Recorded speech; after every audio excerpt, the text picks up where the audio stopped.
Gente, ¿cómo están? Bienvenidos a Radio Uruguay, bienvenidos a La Máquina de Pensar, ¿cómo andan? Espero que anden bien, arranca esta máquina del día de hoy y arranca también bastante rápido porque vamos a compartir con ustedes otro programa del ciclo Encuentros de Novela que llevamos a cabo en la Asociación Psicoanalítica del Uruguay. En este caso vamos a compartir la segunda parte de la charla, de las charlas, digamos la segunda charla destinada a hablar sobre la novela De vidas ajenas de Emmanuel Carrer, una de las mejores novelas. Él dice que es la novela positiva, el polo positivo de aquella anterior que hizo El adversario, que es sobre el múltiple asesino que mató a toda su familia, ¿no? Jean-Claude Roman. En este caso vamos a hablar de vidas ajenas y van a oír y vamos a hablar de la segunda parte de la novela, que es una parte muy brava, donde muestra que al final, en el límite, cuando estamos en el límite, en este caso se trata de dos personas con cáncer, bueno, ahí hay un momento para que surja la parte más luminosa de todos nosotros. Vamos a oír Laura Verísimo y quien les habla, y sobre todo el público también que opina en este encuentro de novela. Buenas tardes, buenas noches. De vidas ajenas, yo lo leí, la introducción dice: en cuestión de pocos meses fui testigo de dos de los acontecimientos que más temo en la vida: la muerte de un hijo para sus padres y la muerte de una madre, de una mujer joven para sus hijos y su marido, ¿no? Esos son los dos elementos que él vivió y alguien le dijo, que ese alguien es Etienne, uno de los personajes fundamentales de Vidas Ajenas, le dijo: tú que eres escritor, ¿por qué no escribes nuestra historia? Era un encargo y lo acepté, dice él, y ahí comienza un poco, esa es la introducción. Yo, en De Vidas Ajenas, hablamos en la vez pasada del comienzo, que es en el tsunami de Sri Lanka, en Ceilán, ¿no? Y ahora la continuación es el cáncer de Juliette, la cuñada. Yo me fijé, como lo leí en ebook, me fijé, porque aparte alguien podría cortar esas dos historias y ser autónomas. La primera historia, la del tsunami, en el ebook lleva un 20%. La segunda historia es un 80%. El 80% que es el más cercano a Carrer también, ¿no? O sea, estamos hablando de la cuñada, ¿no? La hermana de su esposa, Hélène, es la que cae fulminante en un cáncer por segunda vez, creo, o tercera, ¿no? Segunda, ¿no? Y realmente él quiere contar ese proceso. Es el amigo de Juliette, que se llama Etienne, que vos lo mencionabas, Etienne Rigal, es el que en un momento les habla le habla de Emmanuel Carrer, le habla a todo el mundo, quería contarle cosas de Juliette, quería contarles cosas que nadie más les iba a contar, y les dice a Emmanuel Carrer lo que leímos en la introducción, lo que leí en la introducción, que es la idea que es germinal en todo escritor, la idea de que esto debe ser escrito, esto debe ser narrado, ¿no? O sea, voy a hacer el esfuerzo porque es un deber. Él en su última novela, El Reino, que es una especie de compendio de todo lo que escribió Emmanuel Carrer a lo largo de su vida, él está hablando de Lucas, el evangelista, en fin, ¿no? Del evangelio según San Lucas, y habla de cuando a Lucas le dijeron esto debería ser escrito, ¿no? Entonces él encaró la escritura. Y dice así, me imagino la noche que pasó Lucas después de aquella conversación, el insomnio, la exaltación, las horas caminando por las calles blancas y trazadas en línea recta. Lo que me permite imaginarlo son las ocasiones que me han inspirado un libro, ¿no? Él dice, me han inspirado un libro. En concreto, pienso en la noche siguiente a la muerte de mi cuñada Juliette y a nuestra visita a su amigo Etienne, de la cual nació la novela De vidas ajenas. Una impresión de evidencia absoluta, esto me gusta, ¿no? Una evidencia absoluta, ¿no?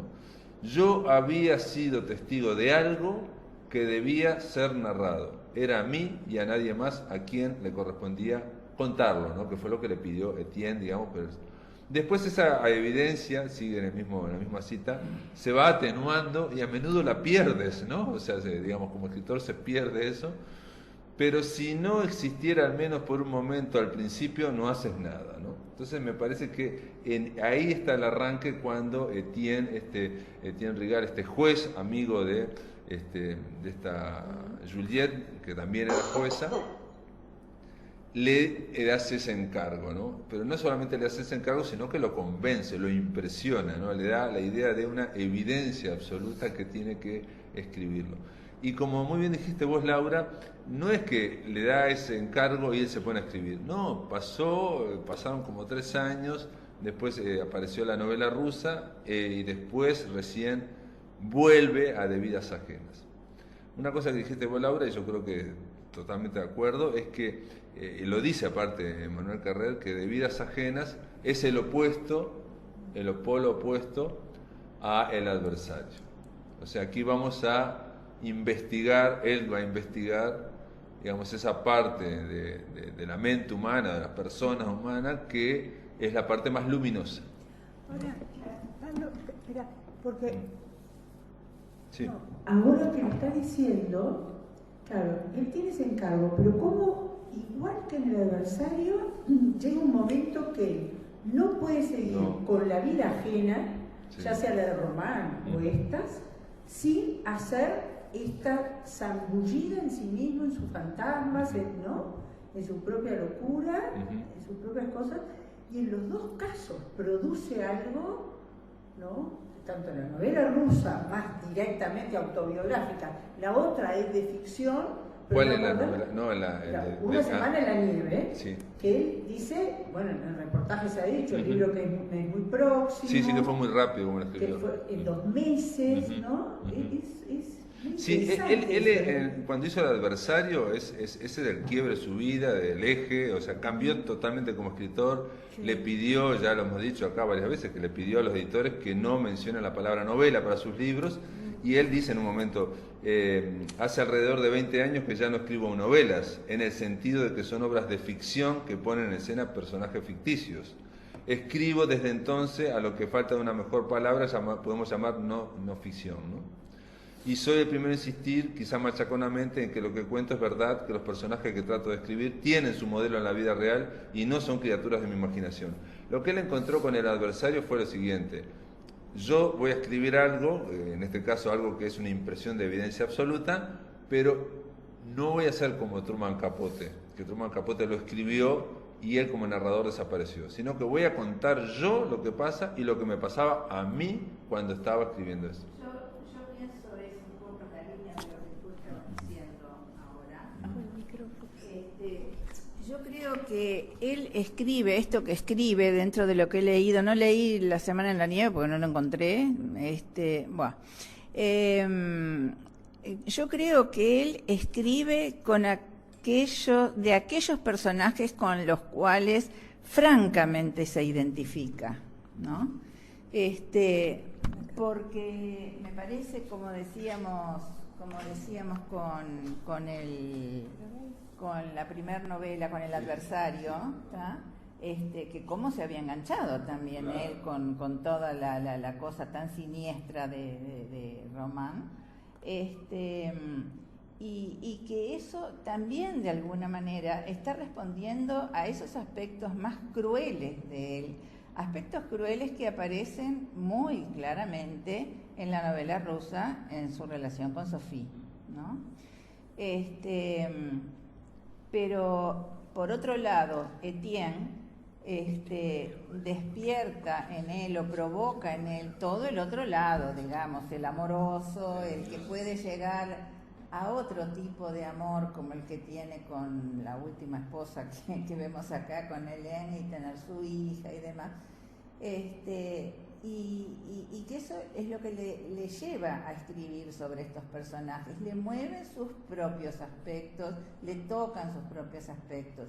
Y me parece que acá hay algo de lo transgeneracional que yo no sé si en la novela rusa se devela o no, porque es relativamente poco lo que habla del abuelo materno, pero que ese abuelo materno que ha sido el secreto para la madre, y que él le dice, Nicolás, que es el hermano de la madre, no sabe nada, la que sé soy yo y lo guardo, y esto no lo vas a escribir por lo menos hasta que yo me muera. Pero como que él, hasta ahora por lo menos, queda sin poder elucidar cuál es ese secreto que ha atormentado a la madre, que él le dice, no, pero es que a mí también me atraviesa, no queda en ti, a mí también me atraviesan esos secretos y esas cosas no dichas. Bueno, me parece que va por ahí un poco, ¿no? Bueno, está, eso por ahí. ¿Todavía no leíste la novela rusa? La estoy leyendo, por eso, la estoy leyendo, pero no la terminé. Entonces, no sé si se devela, digamos, si puede llegar. Entonces, claro, la escritura, pero no solo la escritura, sino, la escritura, esta inmersión en estos personajes, ¿no? Le permiten a él que ese zorro que lo devoraba y que lo hacía trizas, desaparezca, como él dice que ha logrado que desaparezca de su vida, y ahí puede ser padre, y ahí puede disfrutar de su hija, y ahí, bueno, puede establecer una relación. Bueno, pero por lo menos, ¿no? Así lo vive y como que lo pudo, yo qué sé, integrar de otra manera, ¿no? Domesticarlo. Perfecto, bueno, ya que hablamos del zorro, bueno, vamos a hablar del zorro, pero digo, lo que yo quería centrarme en De vidas ajenas es que aquí él, para hablar del lado luminoso de la vida, digamos, de las personas, las pone en el peor de los escenarios posibles, ¿no? En el peor de los que son de dos personas que tuvieron cáncer repetidas veces, y Etienne le dice, entre otras cosas, solo conmigo puedes hablar porque yo sé lo que es tener cáncer y yo sé todas las patrañas que se dicen en torno a eso y todos los consuelos, y porque hay que encararlo, son cosas que solo se pueden encarar solos, ¿no? Sola la persona, ¿no? Yo te puedo contar cómo lo encaré yo y vos me podés contar, ¿no? Y ahí se genera ese diálogo, esa comunicación entre dos personas, reitero, que fueron llevadas al límite, ¿no? Al límite muy grande, digamos, ¿no? Entre otras cosas, Etienne hay momentos muy dramáticos. Claro, por ejemplo, le tienen que amputar la pierna y pide que llegue el fin de semana, así puede ir al cumpleaños de su novia con las dos piernas, ¿no? La novia lo consuela y él le pregunta a ella, ¿me vas a querer sin una pierna? Y ella le dice, no lo sé, y después rompen. O sea, estamos hablando, en otro momento, por ejemplo, lo tenía por acá, porque esto es gracioso porque me hizo acordar él dice en otro momento, en otro libro, dice, yo era y sigo siendo guionista. Sí. ¿No? Es guionista. Uno de mis oficios consiste en construir situaciones dramáticas. Y una de las reglas de este oficio, ¿no?, es que no hay que tenerle miedo a la exageración y al melodrama, ¿no? Dice eso, pero aún después menciona que la muerte de Juliette se da de una forma, en la realidad se da de una forma tan increíble, que es que mientras ella va muriendo, sus hijas van a ir a la fiesta de fin de año, y ella Juliette le pide al médico a ver si le puede hacer aguantar 24 horas más para que ellas vayan a la fiesta y que vuelvan. Y entonces él dice, yo, como guionista en una ficción, me habría vetado un recurso tan lacrimógeno y tan impúdico como el montaje paralelo de unas niñas bailando y cantando la fiesta de la escuela y la agonía de su madre en el hospital, ¿no? Cuento todo esto porque cuando uno culmina la novela y de vidas ajenas e intenta él al final tratar de enganchar las dos historias que yo dije que podían estar perfectamente separadas, ¿no? La del tsunami y la del cáncer de Juliette, ¿no? La muerte de esta joven, porque aparte tiene 33 años, madre. Y culmina, yo no quiero contar nada, pero digo, para aquellos que no lo han leído, ¿no?, porque realmente a mí me hizo emocionar mucho, pero culmina diciendo que de las tres hijas, la más chiquita, la que tenía un mes y medio, un año y medio, no recuerda a su madre. Entonces esa es la que mira junto con el papá, mira todas las noches, durante mucho tiempo, las fotos. Y es la que vio cerca de 100 veces la escena en que Bambi se da cuenta que la madre no se mueve más, que está muerta, ¿no? Ella quedó fijada en esa escena. Entonces mientras yo iba, fijada no, pero le sirvió a ella para, digamos, para basarse, para darse cuenta que su madre ya no está, que está muerta. Y yo ponía, más allá que me emocionó como lector, y ya es la segunda vez, enganché con esto de sigo siendo guionista, y una de las reglas del oficio es que no hay que tener miedo a la exageración, al melodrama.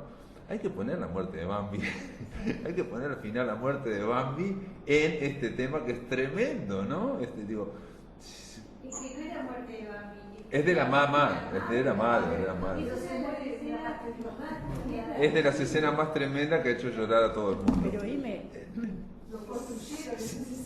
tú sabes que estás diciendo claro, nos construyó, mismo, está muy bien lo que dice ella, que nos construyeron esas escenas también, digamos, para la educación sentimental, psicológica, ¿no? Para la personalidad, esos momentos te construyen. Pero también. que es gracioso, porque estás diciendo esto, que es lo que yo dije y seguramente otros han dicho, solo Sergio Blanco, en aquella, ¿cuál de las obras maravillosas de Sergio puso a Bambi?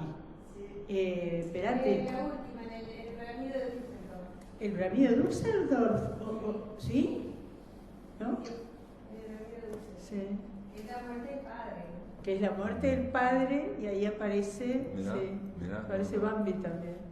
No, digo que es, ahí tiene que ver, obviamente, más allá de las convicciones, más allá de la impresión de la realidad, también ese oficio de construcción como guionista, y eso él lo culmina ahí incluso dice textualmente, en esta historia las dos hijas de Juliette, ¿no? De esta joven madre que murió, tienen sus escenas, aparecen en sus cuartos. En cambio, la última, la tercera, es un bebé que solo aparece llorando, ¿no? Y que no se recuerda.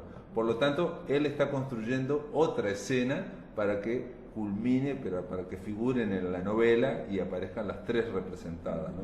Y de hecho termina en un momento muy sensiblero, si se quiere, pero obviamente culmina la novela diciendo, por eso este libro está dedicado a ella y las dos hermanas, ¿no? Entonces ahora Pablo, sí, ahora verdad que el libro no es solo la muerte de Julián. No, porque es la parte de luminosa. paso, claro, la vida, ¿no? Exacto.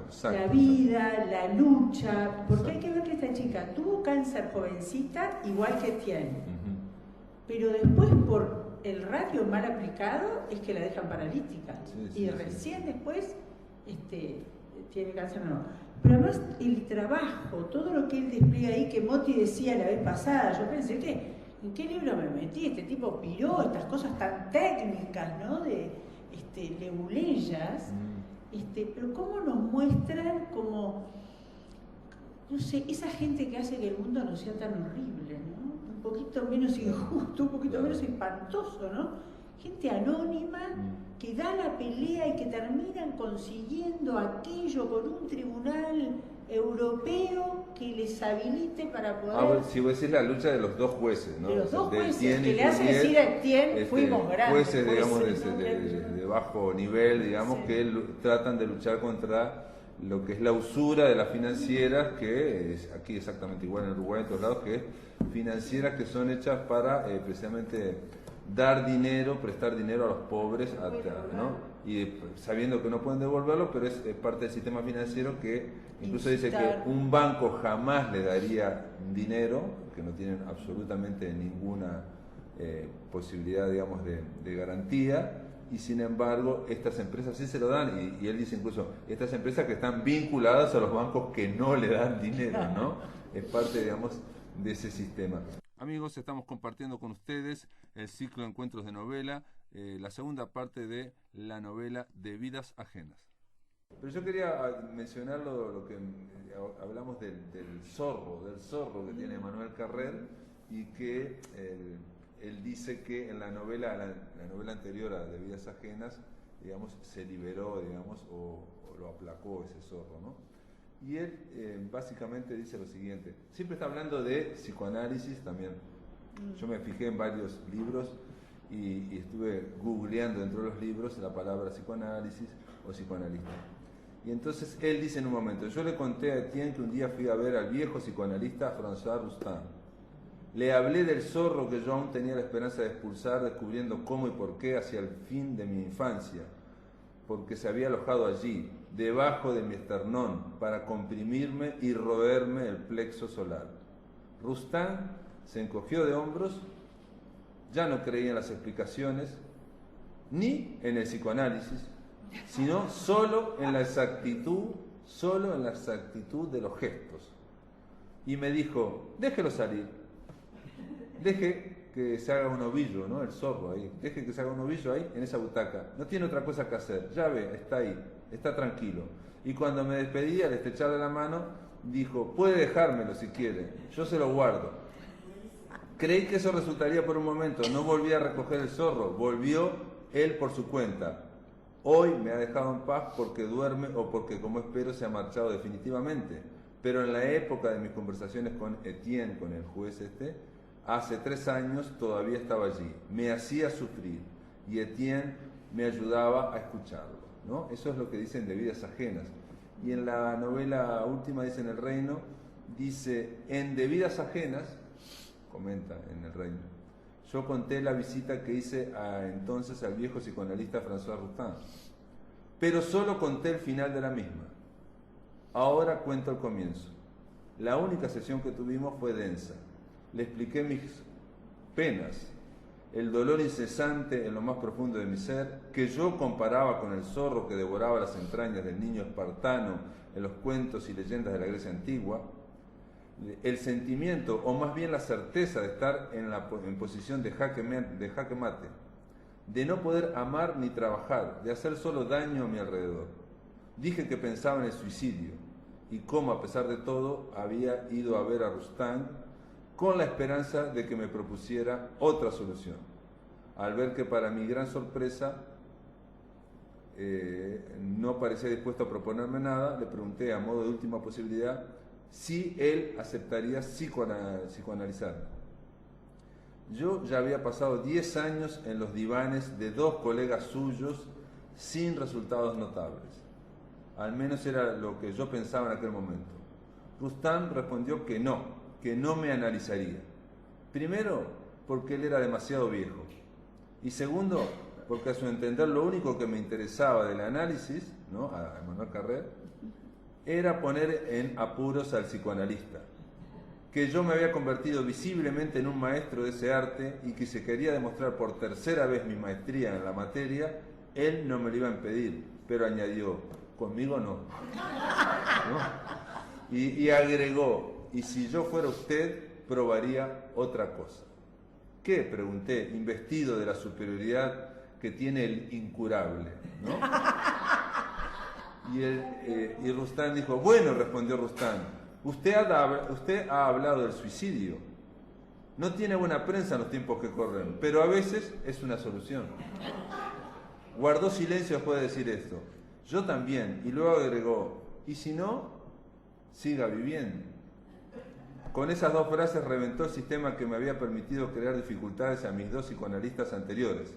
Era audaz por su parte, es el tipo de audacia que podía permitirse Lacan, basado en una clarividencia clínica similar. Roustan había comprendido que, al contrario de lo que yo pensaba, no iba a suicidarme, y poco a poco, sin que volviera a verla, las cosas empezaron a mejorar. Volví a mi casa, bueno, con el mismo estado de ánimo, en fin, no del todo resuelto a suicidarme, pero convencido de que iba a hacerlo. Y bueno, ahí sigue hablando y diciendo que se pasaba todo el día tumbado en la cama, en fin. Y bueno, y ahí habla de que tenía unos apuntes sobre los evangelios, sobre la Biblia, en fin, y los cuadernos en los que yo escribía todas las mañanas mis comentarios sobre el Evangelio de San Juan cuando estuvo, digamos, en esos 3 años que estuvo converso, que se convirtió, digamos, ¿no? Y entonces él decía que esos cuadernos no sabía si los iba a releer algún día, y si se moría, no me apetecía en lo más mínimo dejar detrás de mí esos documentos si yo me moría, ¿no? Ahora, si no me suicidaba, lamentaría haberlo destruido. ¿No? Entonces dice, y termina aquí esta cita, termina diciendo, nuevo milagro del inconsciente. No me acuerdo de lo que dice. Bueno, sí me acuerdo de que seguía arrastrando la depresión unos meses, después me puse a escribir lo que se convirtió en una novela rusa y me sacó del abismo, pero por lo que respecta a esos apuntes, en fin, estaba ahí, en fin. Él sigue conversando. Y lo de Rustán agrega al final, también en otro momento, esto es simplemente... Pero mirá, Pablo, Sí. a ver los tiempos. Dale.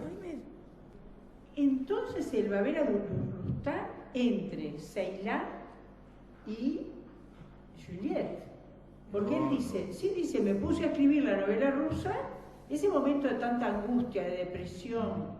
A ver, pero lo que acabas de leer. Él pasó lo de Ceilán, pasó lo de Juliette, y él intentó ponerse a escribir de vidas ajenas. Sí. No funcionó y pasó, no sé si un año, 2 años. No, pero ahí por el embarazo de él deja. Y ahí se pone después a escribir una novela rusa. No, una novela rusa. Recién ahí escribe una novela rusa y después de escribir una novela rusa, 6 años después es que hace el encargo y escribe de vidas ajenas. No, espera. ¿Cuándo voy a No, juntar? ¿Cuándo voy a juntar? No sé. Espera un poquito, no, lo que tú acabas de leer, cuando Hélène queda embarazada, Sí. él dice ya no era pertinente a lo que yo leía hoy, que me ha llamado la atención, ya no era pertinente aquel encargo de Etienne.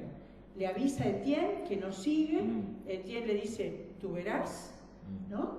Y él, durante el embarazo de Hélène, que él está bastante perturbado, se pone a leer la novela rusa. Dice, a escribir la novela rusa. Dice, es un eufemismo decir que fueron meses difíciles. Sí, son 9 meses. Sí, son 9 meses. Sí. Escribir la novela rusa, entonces yo había hecho el documental y yo había ido a Rusia. Sí, claro. Sí. Claro, Porque sí. la novela rusa habla de ese documental que se va a Rusia, ¿no? Claro, ya lo había hecho. Sí, ya lo había hecho. Ya lo había hecho. Sí. Entonces, Pero entonces, el momento que espera el hijo de Hélène, él está especialmente abrumado y conflictuado, tanto que se mete, porque claro, él, lo que decía Elena, ¿no? Él elige a aquellos a quienes le reflejan, le dicen algo, pero hay momentos que los deja y se zambulle en lo propio con todo lo que lleva y llevamos cada vez que hacemos algo, toda nuestra historia y las personas significativas que nos andan a la vuelta. Pero es ahí, ese momento tan duro en que va a ver a Rustán, parece que es ahí. Que uno se lo imagina más apacible, como que sus momentos peores hubieran sido cuando fue a Kotelnik. No, él siempre está... Por eso te digo, Sepulta, insiste, el pobre el zorro. Bueno, sí, pero está mejor. él lo que dice dice que pasó los 4 años siguientes sin poder escribir y luego finalmente escribió una novela rusa. Ese libro es a la vez una novelización de mi documental, es un psicoanálisis a cielo abierto y es la última etapa de este ciclo que cobró forma sin premeditación, con una fidelidad trastabillante a los bandazos de la vida y a las solicitaciones del inconsciente, ¿no? Eso es como culmina ahí en un artículo. Él simplemente quería, esto es algo muy, no sé si es un dato menor, muy menor, ¿no? Pero él se encuentra es un dato muy menor en realidad. Él lo que menciona es que dice que al escribir, estaba escribiendo ahora El Reino, ¿no? Tropecé en la biblioteca de una casa de campo con un libro que podía haber leído en aquella época, se titula Una iniciación a la vida espiritual, y lo había publicado en el año 62 la editorial católica, una editorial católica, y llevaba la estampilla del Neil Hofstad, ¿no? Con la autoridad eclesiástica, ¿no? Se entendería mal, en fin, que el autor era un jesuita que se llamaba François Rustán. Claro. Al principio creí que era una coincidencia, luego lo comprobé, es el mismo François Rustán, es el mismo al que consulté con tanto provecho, 43 años después de que hubiera publicado ese libro, ¿no? Y que en el intervalo se había convertido en el más heterodoxo de los psicoanalistas franceses. Esa iniciación en la vida espiritual, por supuesto, no figura en la página de las obras recientes del mismo autor. Imagino que el viejo Rustán le da un poco de vergüenza y que no le gusta que le recuerden esa fase de su vida. pero ahí un poco lo que decís vos de que cada personaje es un reflejo de él, de su vida, ¿no? De la de Manuel Carrer, porque dice, me imagino yo también al joven Rustán cuando escribió ese libro tan dogmático, tan seguro de poseer la verdad. ¿Cuál no habría sido su sorpresa, ¿no? La de aquel joven Rustán, ¿no? Si le hubieran mostrado al escéptico que llegaría a ser en el futuro. No solo se habría sorprendido, sino horrorizado. Estoy seguro que hasta debió de rezar con todas sus fuerzas para que no sucediera tal cosa. Y hoy, el Rustán de hoy debe de congratularse de que haya sucedido.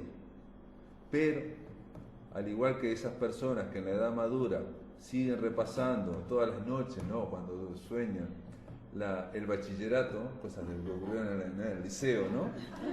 Yo me imagino que este viejo maestro taoísta debe de soñar a veces que sigue siendo jesuita y que habla gravemente del pecado y de la Trinidad. Y cuando se despierta de decir, ¡puf! ¡Qué horrible pesadilla! ¿Eso es del reino? Eso está en el reino. En el reino. Bueno, no sé. Reino, quiere leer el reino, vas a tener que leer el reino. Bueno, y yo lo que quería decir ahora, hablando del zorro, un poco para terminar. Algo que me llamó la atención de esta novela es de este personaje Tien, que, reitero, 2 veces tuvo cáncer y ha desarrollado una forma de defenderse, ¿no? Y sobre todo de desarrollar una personalidad, ¿no? Entre otras cosas, cuando le amputan la pierna siendo joven, lo que le llevó, por ejemplo, es a un largo desierto sexual, ¿no? Dice, una gran miseria sexual, y estuvo cerca de 9 años aproximadamente, hasta que logró que tuvo el análisis, ¿no? A la vez. Sí, 9 años y pico del análisis. Y una de las cosas que me llamó la atención es que también Etienne es muy reacio a cualquier explicación metafísica, trascendental, en fin, no sé qué. Pero, y él lo menciona como un maestro taoísta también en ese sentido, tiene una fe muy importante, Etienne, en el inconsciente. Pero él dice básicamente que lo que hace Etienne es, cuando se quiere hablar realmente de algo importante, es dejar fluir, ¿no? Deja fluir y cree, a pie juntilla, como dicen los españoles, en que eso que está diciendo es el bien. Eso está ahí mismo donde habla de restañar, de que porque hay una desgarradura en su vida, él tiene como que necesita restañar, no dejar esos huecos así, esas elipsis, que Etienne sí, la abre la asociación libre, puede dejar espacios, huecos en lo que dice, ¿no? Sin angustiarse, sí. A él le angustia. Y algo que dice Etienne, y es muy importante también, es el tema de tratar de no frenarse con el miedo a ser cruel, por ejemplo, ¿no? O sea, decir las cosas como van fluyendo. Y realmente yo creo que él lo menciona como algo taoísta, digamos, en el sentido de seguir. Él siempre está, viste que Manuel Carrer siempre está una y otra vez con ese tema de lo que sería lo religioso, no, pero también el enfoque religioso, mágico, o el enfoque, digamos, racional. Él dice básicamente, a la luz del día, Etienne, ¿no? Que es este hombre que ha sufrido cáncer 2 veces, dice en voz alta, dice lo mismo que Susan Sontag, que ha escrito al respecto un ensayo hermoso y digno, La enfermedad y sus metáforas. Dice, la explicación psíquica del cáncer es a la vez un mito sin fundamento científico y una vileza moral, porque culpabiliza a los enfermos. Esto, dice Carrer, es la tesis oficial, la línea del partido. En la oscuridad, Etienne, en cambio, dice lo que dicen Fritz Sohn o Pierre Casenard, que su cáncer, el cáncer de Etienne, no era un agresor externo, sino una parte de él, un enemigo íntimo, y quizás ni siquiera un enemigo. La primera forma de pensar es racional, dice Manuel Carrer. La segunda es mágica. Puede sostenerse que llegar a hacerse adulto, a lo cual supuestamente ayuda el psicoanálisis, es abandonar el pensamiento mágico para adoptar el pensamiento racional. Pero también, dice Emmanuel Carrère, se puede sostener que no hay que abandonar nada, que lo que es verdad en una planta del alma, en un piso del alma, no es verdad en otro piso, y que hay que habitar en todos los pisos, desde el sótano al desván. Yo tengo la impresión de que eso es lo que hace Etienne. Ahí hay una interpretación nuevamente de Emmanuel Carrère y que aprovecha para reflejar lo que él piensa como un buen narrador, ¿no? O sea, impregnarse en todos los personajes, sean reales o no, digamos, en este caso son personajes reales, es decir, reales. Pero además, perdón Elena, porque él ahí tiene una tesis respecto al cáncer. Y esto que él dice es un enemigo íntimo, para nosotros todos tenemos un ajeno, extraño, enemigo íntimo, porque somos conflicto, esto de los distintos pisos, ¿no? También, y entonces, claro, entonces, no, eso que pretende ser la explicación del cáncer, no es de recibo. Perdón, ¿te referís ahora a Etienne o a...? No, me refiero a Carrère, porque él lleva agua para su molino con lo que dice Etienne.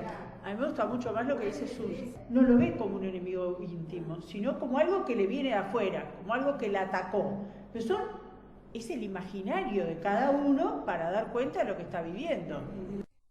En este último bloque culminamos esta charla en torno a la novela de Vidas Ajenas de Emmanuel Carrère.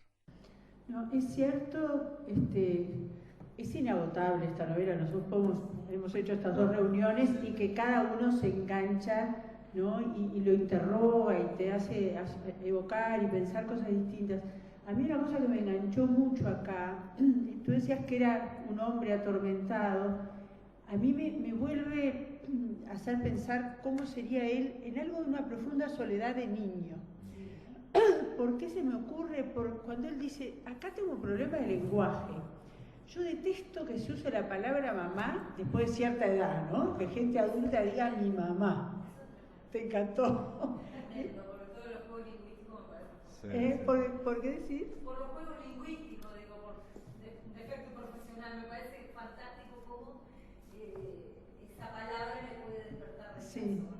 Claro, pero después dice, pero tengo que aceptar, estas niñas no pierden a la madre, pierden a la mamá. Y a mí, yo me preguntaba, ¿qué pasa con su posibilidad de niño de decir mamá? Porque era una madre que ella, en alguno de los libros, en alguna entrevista, yo saqué, ella estaba muy ausente, o sea, viajaba mucho a la Unión Soviética, él extrañaba espantoso. En la novela rusa cuenta, lo leí esta tarde, una vez que la madre tuvo que ir a dar una conferencia ¿Y lo llevó? y lo llevó solo a él. Sí. Entonces dice, estaba en el mismo cuarto con mamá y mamá me llevaba a la conferencia y cuando la cortejó uno que andaba por ahí, dice, yo sabía que mamá iba a preferir venir a dormirse conmigo. Bueno, yo quería decir una cosa increíble que estamos hablando, pues está bárbaro, es que él logra que hablemos de Carrère como si fuera un personaje, como estamos hablando sobre Carrère y él se pone como un personaje, y estamos hablando todas las historias que él cuenta, que son maravillosas y son muy y te enganchan porque generas una empatía impresionante como lector. Pero si uno lee, yo qué sé, el Quijote, no se puede analizar a Cervantes. Mirá Cervantes, no sé qué, empezar a analizar el Quijote y a Sancho Panza, no sé qué. Pero acá estamos tratando... Entonces estamos hablando de Emmanuel Carrère como si fuera un personaje más. No, pero el personaje central. Claro. El personaje central. Todo lo demás son como reflejos de él y entonces se genera ahí, logra, digamos, ficcionalizar, porque cuando vos decís lo de la mamá, que él dice ahí en la novela, de Vidas Ajenas, dice, no me gusta la palabra mamá, yo pondría madre acá literariamente, pero bueno, estas niñas pierden a su mamá, ¿no? Porque son niñas. Él se ha psicoanalizado con dos psicoanalistas, sabe perfectamente los bueyes que hará, sabe lo que pasa cuando está poniendo eso es muy consciente y son como pequeñas no trampas, pero digamos, son pequeños guiños para dar vuelta diciendo, acá van a creer que yo estoy hablando porque esto es evidente, Edipio. No, yo no quiero hablar de mamá, entonces mi mamá me mima, en fin. Lo hace así porque es muy consciente de eso, ¿me explico? Sí, es muy pero consciente. no controla todo, como nadie, por más analizado que esté, controla todo, se le escapa pero cosas. lo que es a nivel literario, vos eso lo volvés a leer, lo recontra corregís. O sea, Susan Sontag no tiene nada que ver, pero dice en otro momento que un escritor, y eso yo creo que es así, es el único que puede leer una página escrita 16 veces. No hay ningún otro lector que vaya a leer la misma página 16 veces, ¿no? Pero un escritor sí lo hace porque está buscándole la melodía, así, en fin, el ritmo, lo que fuera.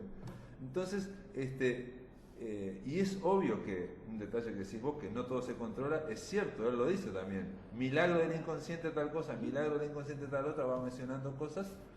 Y él juega con eso porque sabe que el arte también es esa dialéctica entre lo consciente, entre el oficio y lo inconsciente, ¿no? Lo que viene del otro lado. Y de hecho sus bloqueos, yo creo que también tiene que ver con eso, ¿no? El tema de estar bloqueado. Acá encontré, simplemente un poco para ir terminando, sí, cómo menciona Etienne a el inconsciente. O sea que estamos hablando del inconsciente, ¿no?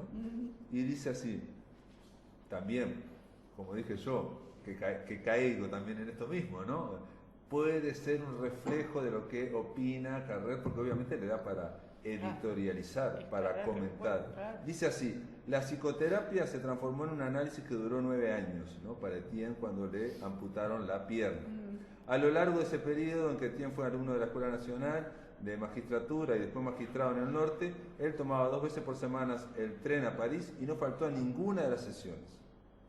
De esa experiencia asidua extrajo, más aún que una familiaridad, una confianza casi religiosa en el inconsciente. No es, al menos no se declara creyente, o sea, no es creyente, o al menos no se declara creyente, pero tiene el gusto y el don de abandonarse a ese poder que en el fondo de sí mismo es más poderoso que él, quizás también más sabio, ¿no? Que es el inconsciente. Este poder no es exterior, no es un Dios personal ni trascendente. Es todo lo que, siendo Él, no es Él, ¿no? Lo que le supera, lo inspira, lo maltrata y lo salva, y a lo que poco a poco ha aprendido a dejar que actúe. No diré que llama inconsciente a lo que los cristianos denominan Dios, pero quizás sí a lo que los chinos denominan Tao. Ahí termina la Habrá que leer sobre taoísmo, no sé nada. Entonces sabe? ahí, digamos, lo que está una vez más, y ahora leyendo esto recordé que el hebrero dice también en una carta, dice, ¿no? Esto lo opino yo, ¿no? Que es una parte de mi ser. ¿No? El yo es una parte de mi ser, no el resto, no es todo, claro, ¿no? Y eso le escribo una carta para decir, no creas que si yo hago una cosa por 2 razones, incluso dice en un momento, le preguntan por el nombre, ahora me estoy yendo a otro lado, pero dice esta reflexión. Cuando te preguntan, ¿por qué usás este nombre? ¿No? Pues, en vez del hebrero se llamaba Barlota. Por varias razones, dice. Y cuando uno dice por varias razones, inmediatamente todo el mundo desconfía porque cree que tiene que haber una razón para cada cosa, dice. Pero no, dice, y lo digo con mi yo, que no es toda la parte de mi ser. Y ahí da un par de razones. Primero por tal cosa, segundo por tal, y da 3 razones para cambiarse el nombre, que obviamente no las voy a decir acá, y que obviamente no agotan el tema. Pero esto es lo bueno, ¿no? Digamos, de esto, ¿no? Es que no se agota, no se agota el tema. Bueno, tú querías decir algo que te había convocado ese... que seas de formación profesional, pasa y...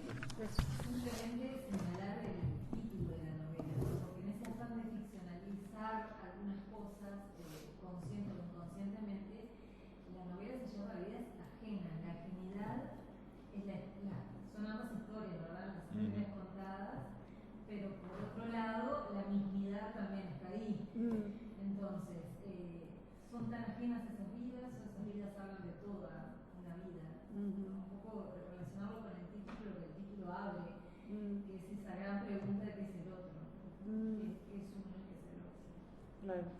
Sí, bueno, y eso es lo importante de Carrer, que es ahondar en ese, digo, que es de todos los novelistas, ¿no? De todos los grandes novelistas, ¿no? Es ahondar en ese enigma insondable que es la personalidad, ¿no? La persona, ¿no? O sea, y no quedarse con la superficie, ¿no? No quedarse con una razón o dos, ¿no? Sino que él, en una parte, hablando, esto es simplemente de su psicoanálisis y de cómo le hacía la vida imposible a sus psicoanalistas, a una psicoanalista que él no dice el apellido, le dice la señora C. No dice el apellido, ¿no? Catherine debe ser, ¿no? A lo largo de esos años yo iba 2 veces por semana a la Villa del Danubio para unas sesiones de 3/4 de hora de reloj. La señora C era una freudiana de la vieja escuela, durante los cuales contaba todo lo que se me pasaba por la cabeza. Al mismo tiempo estaba escribiendo como mínimo 1 hora sobre el Evangelio y sobre los movimientos de mi alma. Eso es cuando estuvo esos 3 años, ¿no? Esas 2 actividades eran vitales para mí, pero me las arreglé para separarlas por medio de un tabique estanco, y al mirar atrás veo muy bien por qué. Me digo que tendría que haberlo visto en ese momento, que saltaba a la vista, pero lo cierto es que no lo vi. Tenía auténtico pánico a que el psicoanálisis destruyese mi fe, e hice todo lo que pude para protegerla. Me acuerdo de que una vez le dije muy explícitamente a la señora C, a su psicoanalista, que durante nuestras sesiones no debíamos hablar de mi conversión religiosa. De todo lo demás sí, pero de eso no. También podría haberle dicho lo que usted quiera, pero deseo ser discreto sobre mi vida privada. Si nos ponemos en su lugar en este asunto, me figuro que debí darle mucha guerra, y tanto más porque yo soy temiblemente inteligente, dice Manuel Carrer. Que nadie se confunda. No peco de orgullo al decir esto. Al contrario, lo digo en sentido peyorativo, ¿no? Que soy terriblemente inteligente. Tal como lo entendía mi madrina y como yo lo entendí el día en que, sentado en su butaca detrás de mí, la señora C, ¿no? Esta psicoanalista, soltó con un tono abrumado: ¿pero por qué tiene que ser tan inteligente a toda costa? Con eso se refería a que yo era incapaz de la simplicidad, era tortuoso, alguien que busca 3 patas al gato, que se adelanta a objeciones que nadie piensa formularle, que no puede pensar una cosa sin pensar al mismo tiempo lo contrario, y luego lo contrario de lo contrario, y que con ese teje-maneje mental me extenuó para nada. Esa es la cita, culmina, y ahí también se refleja, y una y otra vez, eso es lo que yo mencionaba, una y otra vez él aparece, y de nuevo estamos hablando de Carrer, aunque estamos hablando de novelas, él aparece tratando de buscar la sencillez, ¿no? La unicidad de la vida, tratar de conformarse con lo que uno es, con lo que donde uno está, ¿no? Lo que hace Etienne. El marido de Juliette, no es tanto lo que uno Patrice. es, sino Etienne dice una y otra vez una frase que le parece bárbara, a mí también me parece bárbara la frase de Etienne, el problema no es lo que uno es saber dónde está, ¿no? Saber dónde estás. Entonces el mayor elogio que hace Etienne de una persona es ese sabe dónde está, ¿no? Dónde está parado, ¿no? Y es una y otra vez Manuel Carrer como autor, como narrador, como principal personaje de estas novelas, que no él ansía saber dónde está, y de hecho después de la novela rusa, que la veremos en la próxima, vamos a ver cómo hizo para saber dónde está. Bueno. Esperanza, dejamos por acá. Bueno, Esperanza, nos vemos en 15 días. Bueno, para la próxima una novela rusa. Amigos, espero que les haya gustado. A mí por lo menos me pareció fascinante esta novela de Vidas Ajenas. Realmente la recomiendo. Es fuerte, pero realmente hace emocionar, y valen las cosas que nos mueven, nos agitan un poco el alma, ¿no? Vale que de vez en cuando estemos un poco conmovidos. Esto ha sido todo. Espero que les haya gustado, reitero, y nada, que lo pasen muy, pero muy bien.